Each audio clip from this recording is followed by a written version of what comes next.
Hey everybody, it's Jason from the Texas Gun Vault 2, and we're back out here in the garage for what I think is going to be a first impressions and behind the scenes video.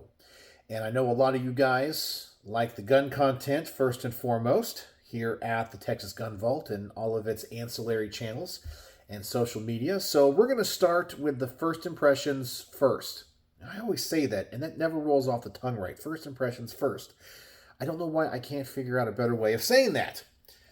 But anyway, I was able to go to the range with this awesome little piece today. This is the Colt M1903 Pocket Hammerless. It's chambered in 32 ACP. It was manufactured in 1912. So this firearm is 113 years old. And it runs like a top. It's a Type 3. Apparently, there were 5 different variants or generations of this pistol as it was manufactured for about 50 years. And this was one of the early Type 3s, and you know it because it does not have an independent barrel bushing on the front. And that's one of the, as I said, like one of the easiest ways to tell the difference between the different variants. The early versions kind of came apart a little bit more like a modern 1911. But I guess they realized they didn't need to do that in a 32 ACP pistol.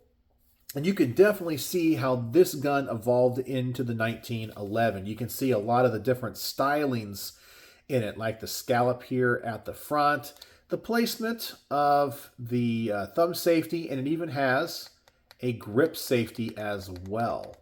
That is kind of interesting.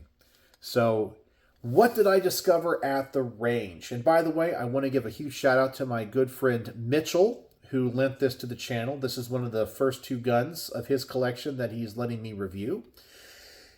Well, it shoots great. I mean, it is a lot of fun. And even for having these early Colt automatic pistol sights, and let me tell you, you have a little tiny notch in the back and a little tiny blade in the front. I mean, it is super duper small. Oh, by the way, I know I just pointed the gun at my camera, and some people are panicking. Your discipline with firearms is terrible. You've made us all unsafe. There's nobody else here in the garage. So before you tell me I flagged you with a gun, I didn't. There's nothing behind my phone except for right now it's an old radio and a fan. That's it. And then there's a brick wall, and then it's outside. So there's nobody behind the camera. So don't panic and don't freak out. And by the way, bullets cannot transcend space and time to hurt you, okay? Do you go to movies or when you're watching television shows and somebody points a gun at the camera, do you go, oh my gosh? No, okay, so don't tell me, okay? Sorry, rant hat off. I get a lot of those weird safety sallies in my videos. But this gun was unbelievably accurate for I'm going to say a subcompact size pistol.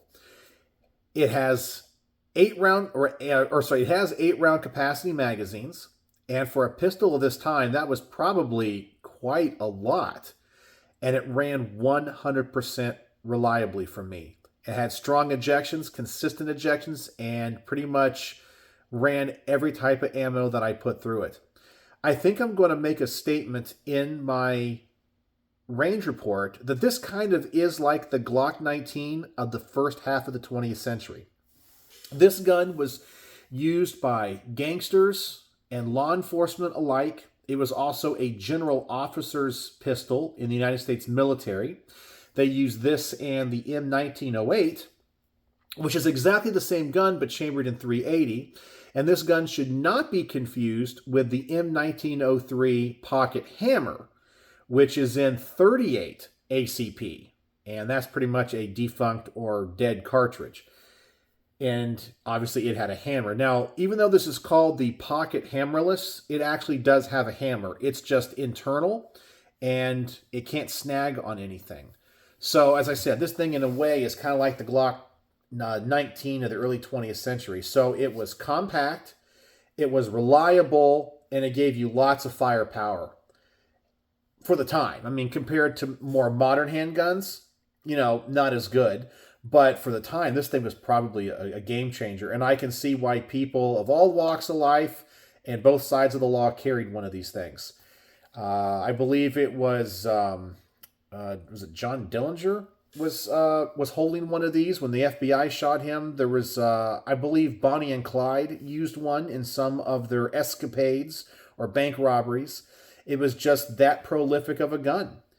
And it was discontinued, I think, in 1945. I think it was 45 or 54. Once again, I wrote it down on my research for the review. But yeah, what a cool gun. This example is pretty nice. The grips are in great shape.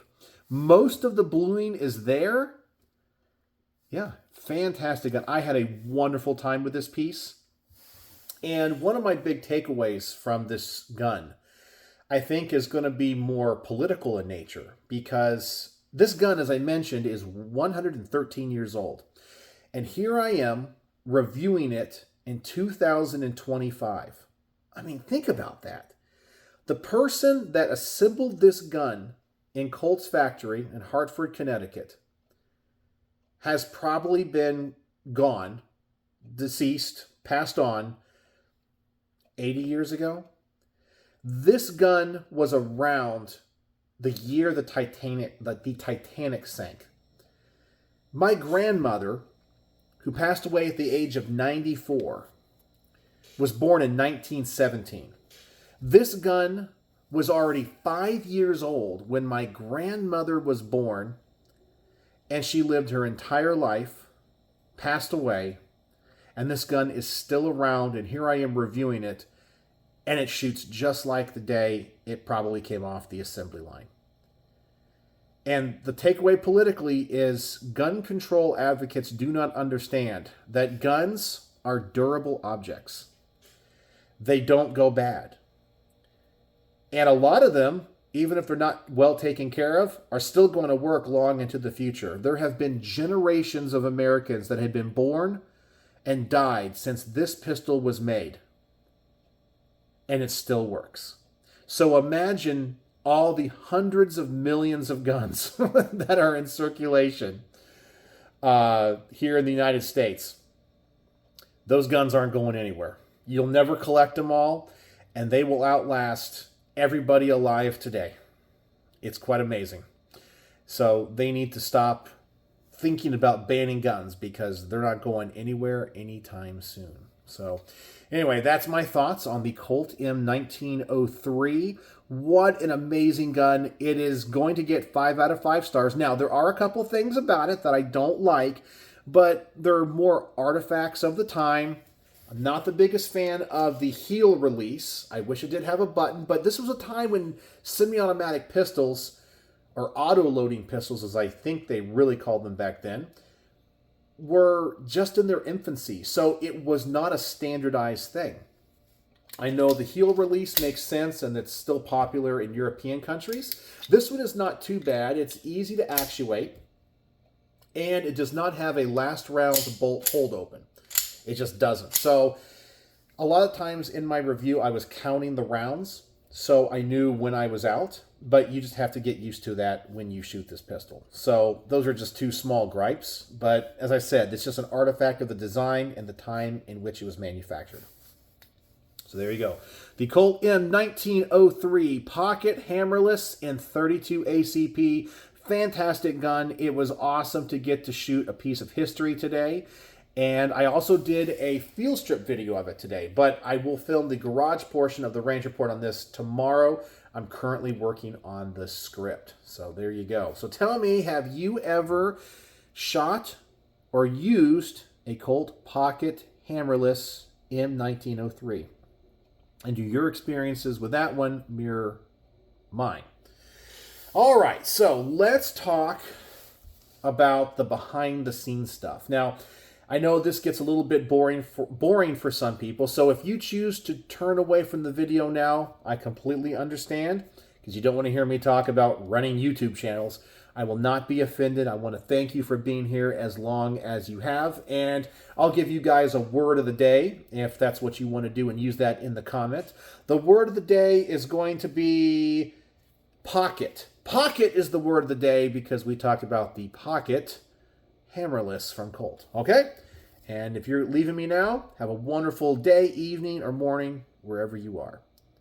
All right, so if you have hung around for the second part of this video, which is the behind-the-scenes part, I want to talk about optics companies.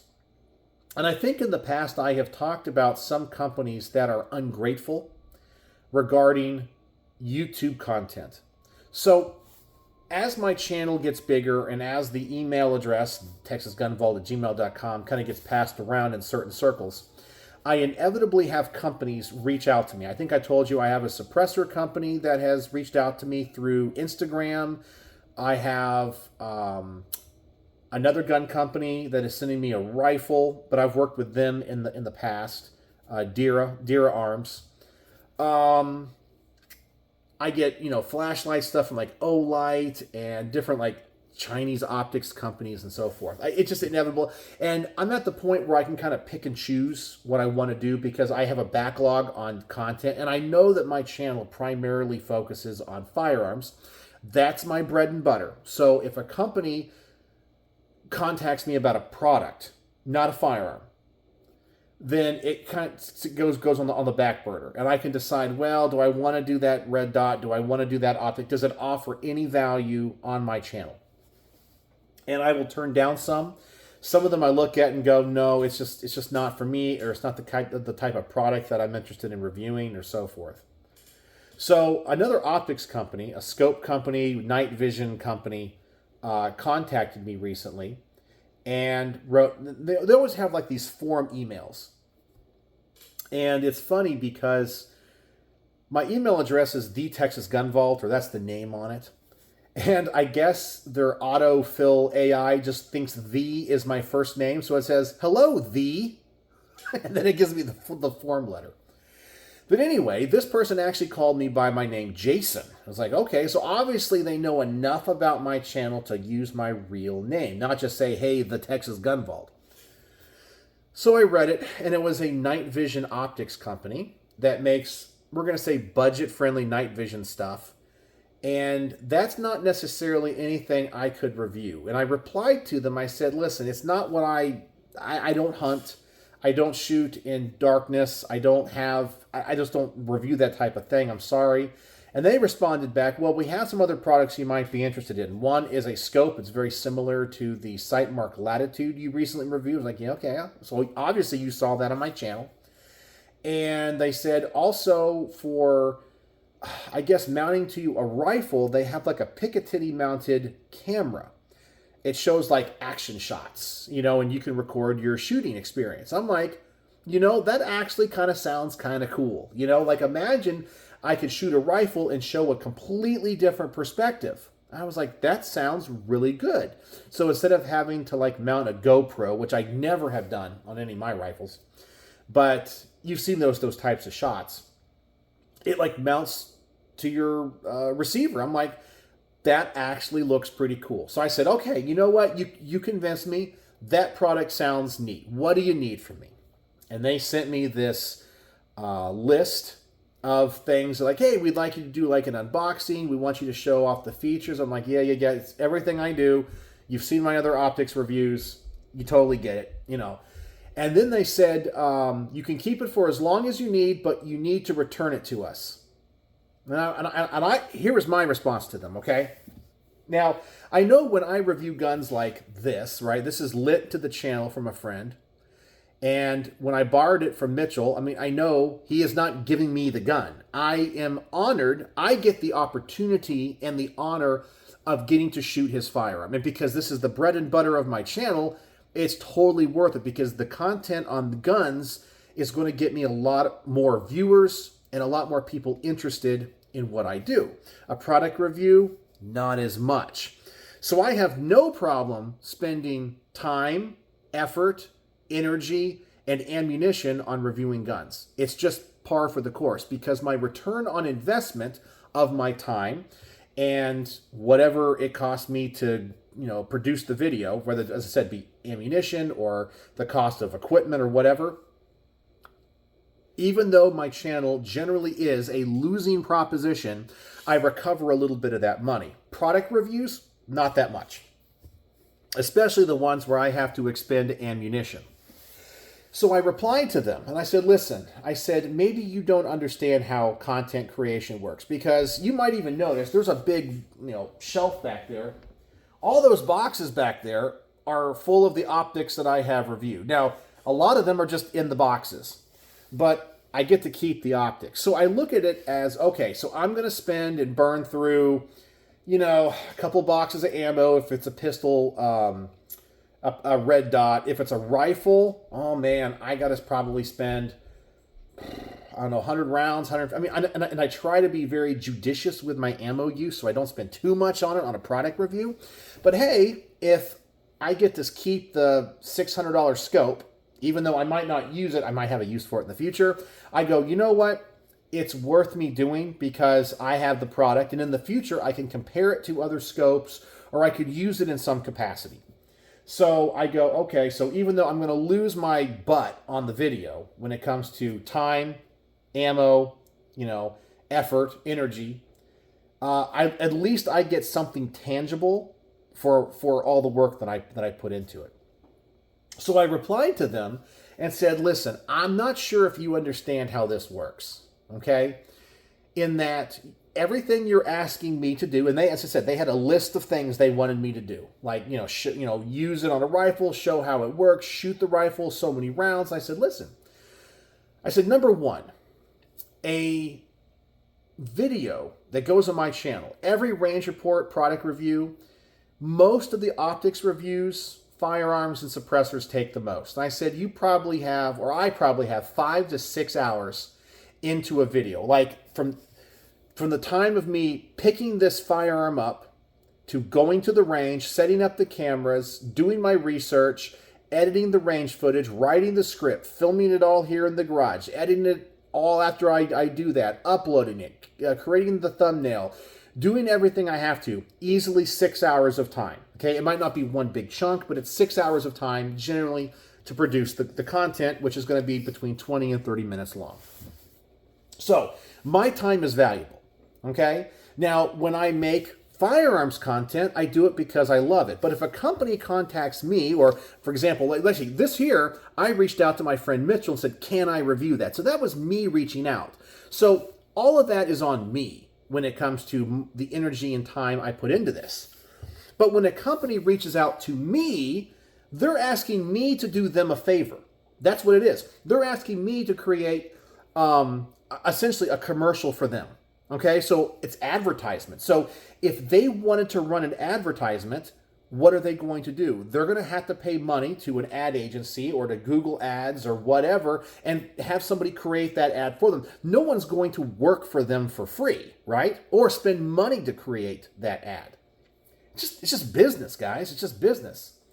So I said, it's going to cost me 5 to 6 hours of time, and I'm probably going to spend between, because what they wanted me to do was kind of big. I was like, you're looking at $150 to $200 in ammo.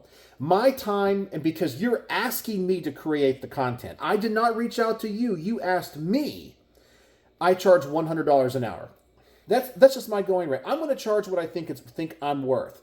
And by that I mean, if somebody contacts me and says, I want you to make a video on this firearm, whatever, I need to get something for my labor, right? That's how life works. It's how jobs work. And I don't think that I'm doing anything wrong by asking for that. It's not right to ask me to spend $800 of, value, which is my time, ammo, all that, expertise, if you want to call what I do being an expert, for somebody else, and I get nothing back. It's not fair.